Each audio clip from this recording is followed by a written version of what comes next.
तुला जास्त घाई असते रोल बघ गौरव चालू आहे माझा जरा फॉलोअप आहे डॉक्टरचा म्हणून सर एकंदरीत तुमच्यावर असलेले आरोप तुम्ही जाऊ दे तिकडे कोण करणार सुरुवात तो करतो ना स्ट्राईक नॉन स्ट्रायकर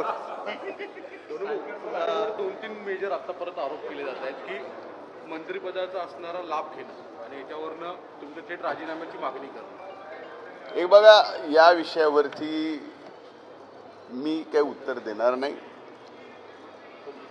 माननीय अंजली दमानिया या स्वतः आदरणीय उपमुख्यमंत्री अजितदादा पवार साहेबांना भेटल्यात आणि त्यांना जाऊन भेटून ज्या कागदपत्रासहित त्या भेटल्यात त्यावरती माननीय उपमुख्यमंत्री अजितदादा आणि माननीय मुख्यमंत्री देवेंद्र भाऊ आणि उपमुख्यमंत्री अजितदादा यावरती स्पष्ट उत्तर देतील आणि ते उत्तर त्यांनीच द्यावं अशी माझी सुद्धा या ठिकाणी इच्छा आहे. मुद्दा क्रमांक 2 की तुम्ही ज्या राखेच्या संदर्भात 2006चा सुप्रीम कोर्टाचा GR जर पाहिला, थर्मल पॉवर स्टेशनची राख म्हणजे प्रत्येक थर्मल पॉवर स्टेशननी केलेला तो कचरा आहे आणि तो कचरा थर्मल पॉवर स्टेशननी स्वतः पैसे खर्च करून उचलला गेलाच पाहिजे हा सुप्रीम कोर्टाचा निर्णय आहे.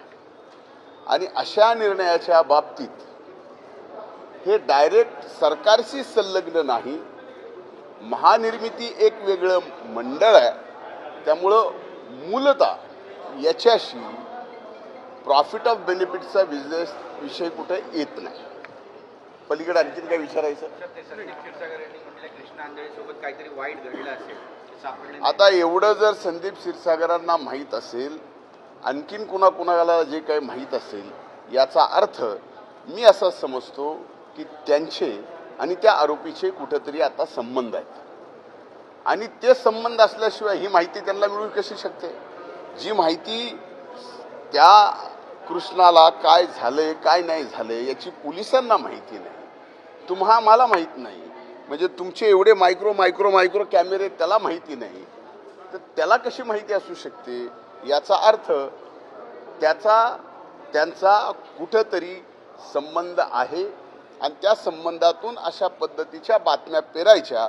आपल्याला ती बातमी मिळते आणि सध्या गेली 1 महिना सव्वा महिना बीड पलीकडे दुसरं काहीही आपल्या माध्यमावर चालू नाही आहे. म्हणून माझी आपल्याला हात जोडून कळकळीची विनंती आहे, या माध्यमांच्या बाबतीमध्ये संबंध बीड जिल्ह्यामध्ये लोकशाहीचा 4था स्तंभ म्हणून जो मान आदर जो रुतबा आजही आहे ते कुठेतरी हळूहळू कमी होत चालला. एक मला पूर्ण बोलू द्या आता.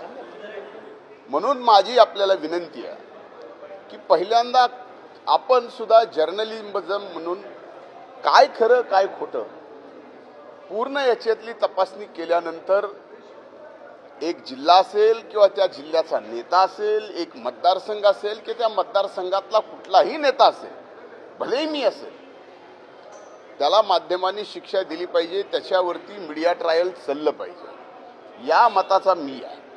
पण ज्या संतोष देशमुखची ज्यांनी निर्गुण हत्या केली त्या हत्येकरांना फास्ट ट्रॅक कोर्टामध्ये नेऊन फासावर घातलंच पाहिजे.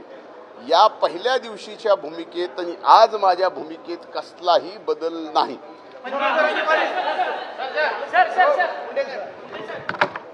ते माध्यमांसोबत संवाद साधत होते. मग संदीप क्षीरसागर यांना माहिती कशी मिळाली असं त्यांनी म्हटलेलं आहे. कृष्णा आंधळे आणि संदीप क्षीरसागर यांचे संबंध आहे का हा सवाल त्यांनी उपस्थित केला. मात्र सरपंच संतोष देशमुख यांची हत्या ज्या कोणी केलेली असेल त्याला कठोरात कठोर शिक्षा मिळायला पाहिजे आणि हे जे प्रकरण आहे ते फास्ट ट्रॅक कोर्टामध्ये चालवायला हवं असं देखील धनंजय मुंडे यांनी सांगितलं.